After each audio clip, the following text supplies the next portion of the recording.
Welcome back. ప్రపంచ వన్యప్రాణుల దినోత్సవం సందర్భంగా భారత ప్రధాని నరేంద్ర మోడీ గుజరాత్లోని తలాలా గిర్ సమీపంలో ఉన్న గిర్ నేషనల్ పార్క్లో జంగిల్ టూర్ నిర్వహించారు. ఈ సందర్భంగా దేశ ప్రజలకు కీలక పిలుపునిచ్చారు. భూమి యొక్క అద్భుతమైన జీవ వైవిధ్యాన్ని రక్షించడానికి, సంరక్షించడానికి మన నిబద్ధతను పునరుద్ఘాటిద్దామన్నారు. ఈ భూమిపై ప్రతి జాతి కీలక పాత్ర పోషిస్తుందన్నారు. రాబోయే తరాల కోసం వాటి భవిష్యత్తును కాపాడుకుందామన్నారు. వన్యప్రాణులను సంరక్షించడంలో భారతదేశం యొక్క సహకారాన్ని గర్విస్తున్నామని మోదీ తెలిపారు.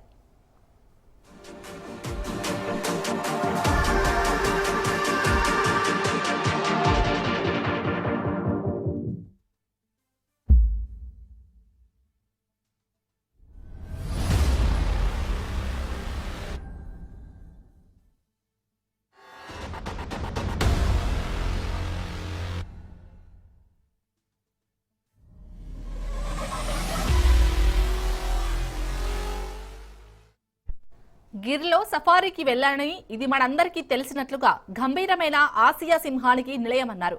గిర్కి రావడం కూడా తాను గుజరాత్ సీఎంగా పనిచేసినప్పుడు మేము సమిష్టిగా చేసిన పనికి సంబంధించిన అనేక జ్ఞాపకాలను తిరిగి తెస్తుందన్నారు.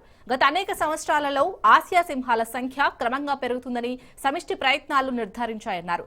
సింహం యొక్క ఆవాసాలను సంరక్షించడంలో గిరిజన సంఘాలు, చుట్టుపక్కల ప్రాంతాల మహిళల పాత్ర కూడా అంతే ప్రశంసనీయమన్నారు.